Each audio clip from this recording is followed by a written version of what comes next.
To help us delve deeper into the implications of this new chapter in U.S.-China relations, two experts will be joining us.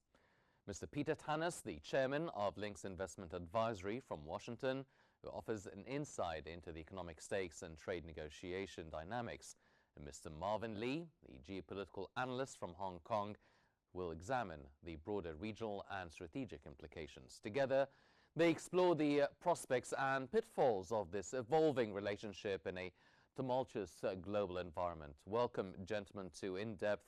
Peter, I'll start off with you first. Can you set the scene for us? What are the main economic pressures motivating Washington now towards this recent framework deal? Is it TikTok, the rare earths, tariffs? How do you see it? Nice to be with you again, Hani. Look at it this way. The negotiations with China are now divided into two tracks.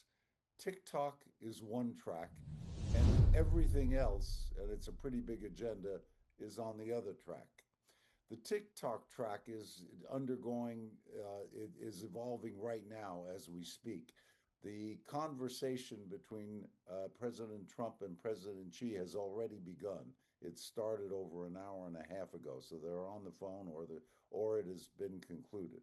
We expect a TikTok deal to emerge from that, and later on, if you want, we can speculate on who the American buyer of the company is going to be. The other side are the trade negotiations, as you mentioned, on all of the other issues, and they are many and they are complicated. Agriculture, rare earth, all of the other import and export issues involved here, and those are going to be a lot more complicated to deal with. Mr. Lee, from Beijing's perspective, what internal and external factors make China willing to engage more actively now in negotiations at this moment? Assalamu alaikum. Thanks for having me again. From Beijing's perspective, the decision to re-engage is driven by both internal and external factors.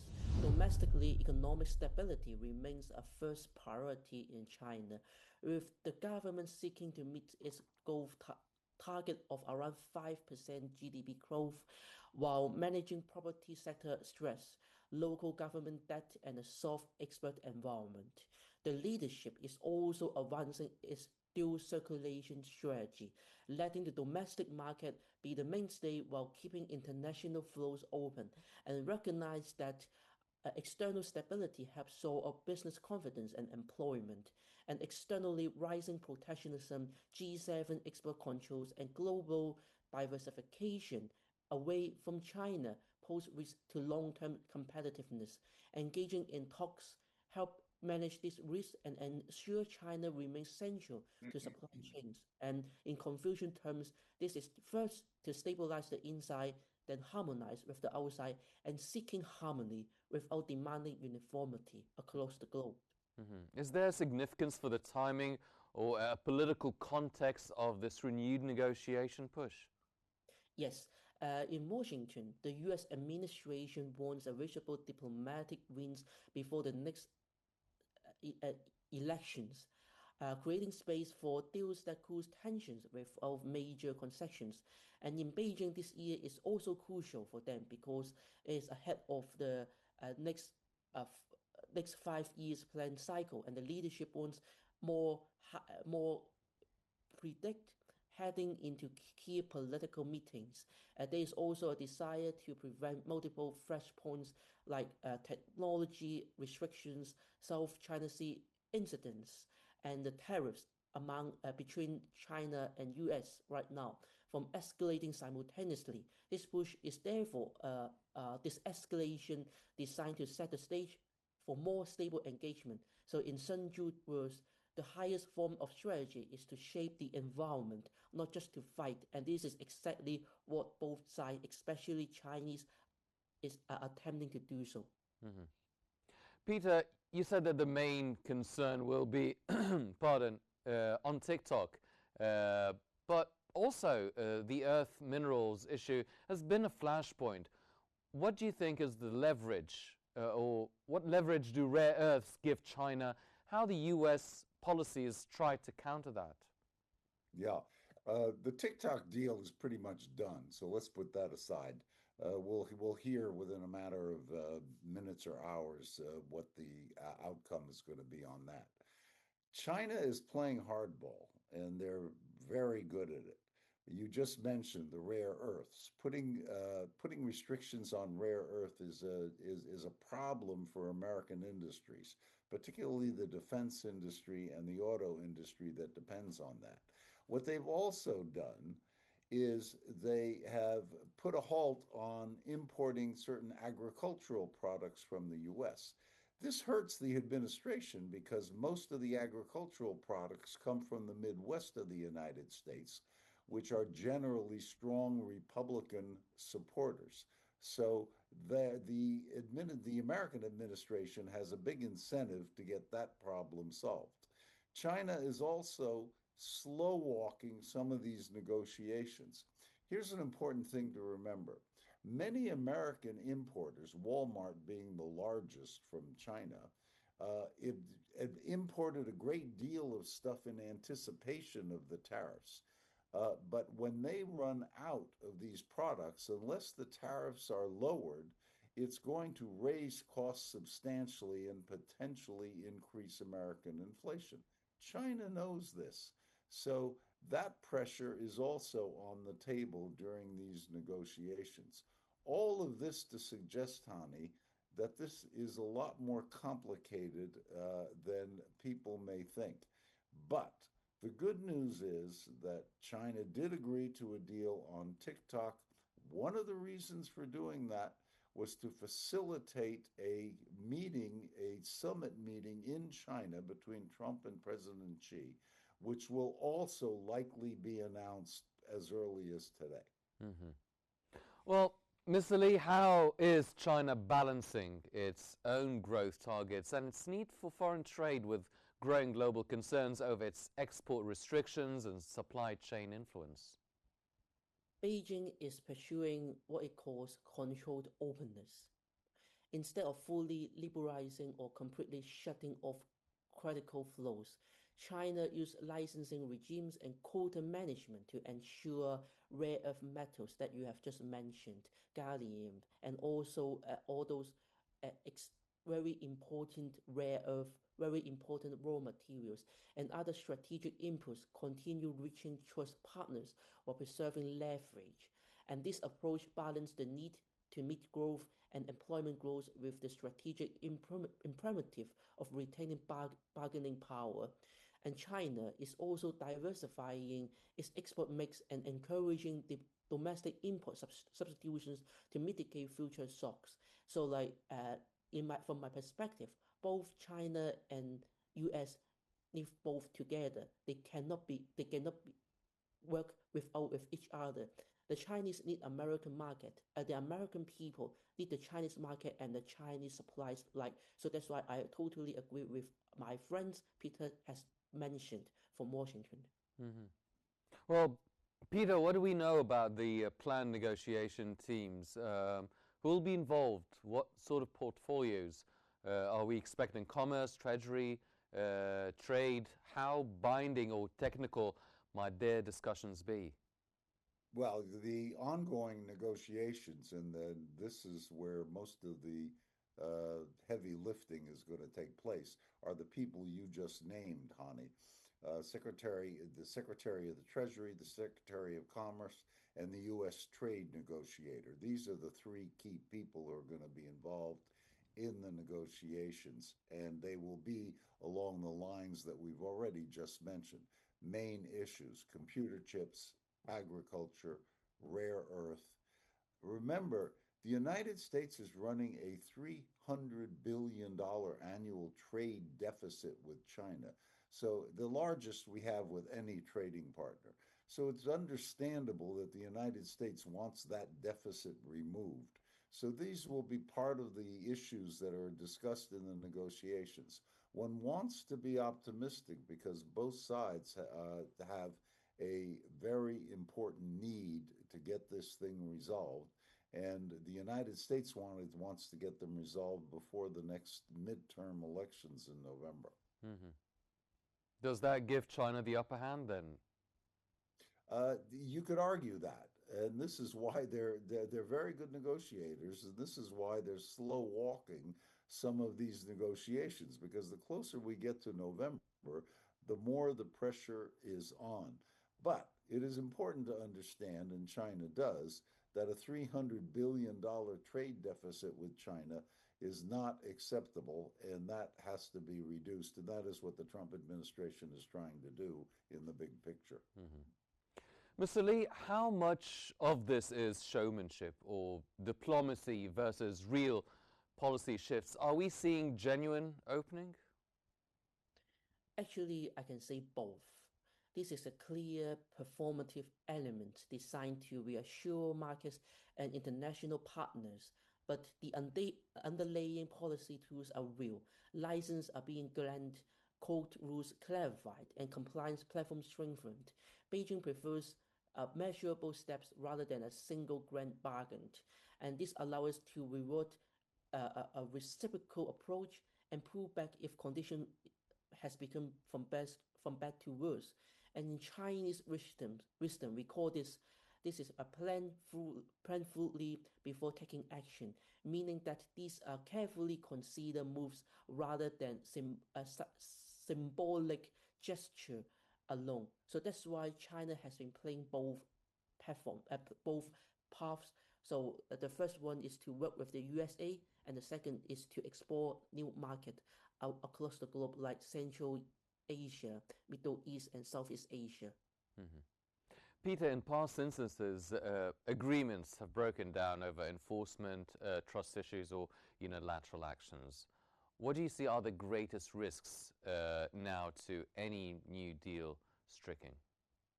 Yeah, it's a big danger here too, because you're dealing with the two biggest superpowers in the world, and we cannot take for granted that, unlike the negotiations with other countries where a deal was almost certainly going to be made, the one with China is not so certain. So it will require, as our friend in China has just mentioned, a great deal of diplomacy, and it's going to require some hard work. In the end, one wants to be optimistic that it works to both sides' advantage for a deal to be negotiated. But in many of these areas, the details are troubling and will have to be worked on. So let's try to be positive while at the same time understanding how difficult this is going to be compared to other negotiations. Mm-hmm.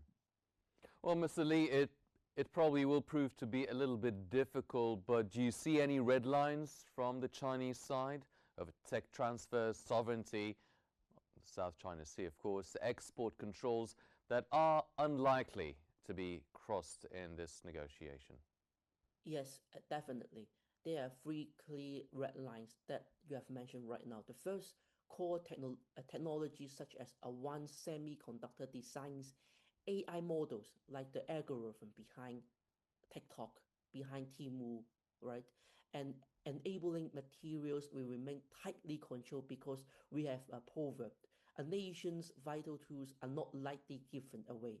Second, sovereignty issues. The South China Sea, Taiwan are not subjects of bargaining, and Beijing will resist linking them to trade negotiations with Americans or with other countries. And third, strategic resources like rare earth and some crucial raw materials will continue to be treated as managed assets with licensing and quotas tied to have a reciprocal approach in the future. Mm-hmm. Well, speaking of semiconductors, Peter, how might this affect the chip war, semiconductor war? Could sides agree to limits? Will we see a compromise, or will that remain a central tension? Yeah, I think that this is one that will get resolved.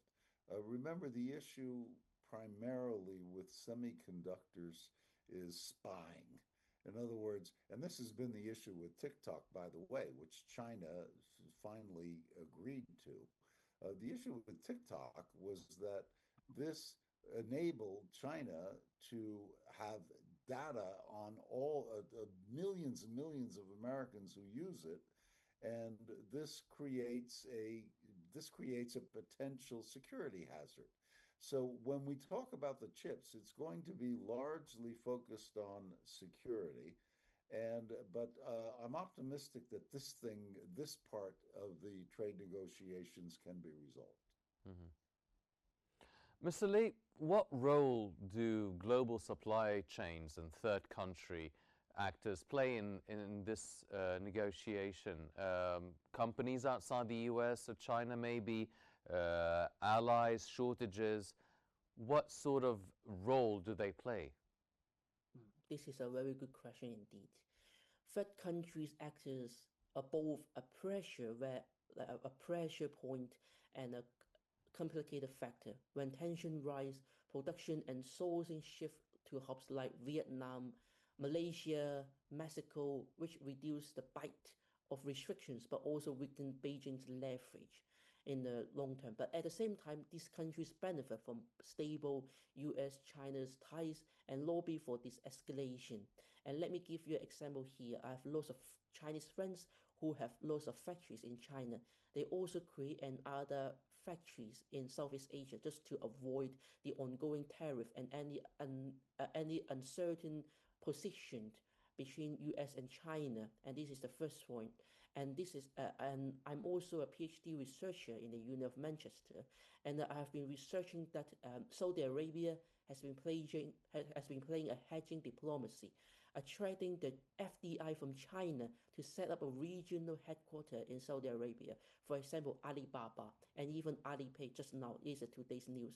So that the third country actors, they are playing hedging diplomacy to try to pursue to gain the most national benefit across these two superpowers. Peter, what is the potential impact of these negotiations on the U.S. domestic politics, the business, manufacturing, the consumers, if tariffs are eased or export control relaxed? Yeah, the impact, to use one of Donald Trump's favorite words, is huge because number one, employment in the United States, which, as you probably noticed, the Federal Reserve is particularly concerned about, which is why it lowered interest rates yesterday. Second, inflation. If we do not get a satisfactory resolution to the trade negotiations, it means that imports are going to cost a lot more, and that has a potential effect on inflation. Those two things alone are crucial to the American economy. We're talking about employment and inflation. So that would have a major political impact in the United States. Mm-hmm.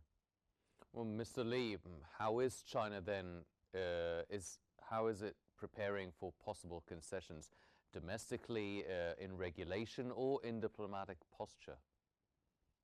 China is preparing both Plan A and B. On one hand, it continues to build resilience at home through import substitutions, industrial upgrading like Made in China 2025, and even rare earth stockpiling. So any concession does not undermine strategic security. On the other hand, it's creating regulatory and diplomatic space to offer target openings. For example, pilot green lines for certain foreign products, uh, or limit tariff reductions in exchange for reciprocal moves. And the narrative is framed domestically as mutually beneficial cooperation, not as weakness, consistent with with a stable approach to travel afar. Mm-hmm. Peter, you've mentioned that these negotiations will be very difficult and delicate. So what might be the economic costs if these negotiations fall apart again? How might markets, investors, and trade partners react? Yeah, so the expected outcome of these negotiations, the desirable outcome, is for tariffs to continue to exist. There's no question that there will be tariffs, but that they are set at a level across the board that is acceptable and does not cause a higher rate of inflation in the United States. So that is the big picture objective. And it will vary from industry to industry as these negotiations take place. And that is where the devil is going to be in the details. Mm-hmm. Mr. Lee, you said that there is a bit of showmanship in these negotiations. How much does geopolitical competition, military posturing, alliances, ideology continue to complicate what could otherwise be a purely economic negotiation? Geopolitical rivalry remains the underlying current situation. US alliances like Australia, UK, US, and even work with India and Japan, and military transit near Taiwan, and ideological framing around this de-risking, like China plus one, all create suspicion that economic talks are not purely about trade, but a part of a larger containment strategy from the Chinese perspective. Beijing therefore used trade talks as a stabilizing mechanism, using economics to manage frictions among countries. This does not eliminate rivalry but keeps it below the level of open confrontation, allowing both sides to focus on areas where cooperation is still possible. But at the same time, China has been playing a larger role in the global south, for example, working with Brazil, Pakistan, Saudi Arabia, Egypt, and also to upgrade uh, its flagship project, Belt and Road Initiative, in order to gain more momentum and bargaining power across the globe. Mm. Peter, do you foresee a summit between Trump and Xi in the near future? What conditions would need to be met if that is to happen? What would its agenda likely include? Yeah, I think a summit is almost certain, and I think it will be announced imminently. That is part of the deal on TikTok. I think the Chinese very much wanted the summit to take place, and it was one of the motivations for giving in pretty much on the TikTok deal. As with all presidential summits, most of the work will be done in advance by the combination of Treasury Secretary, Commerce Secretary, trade negotiators.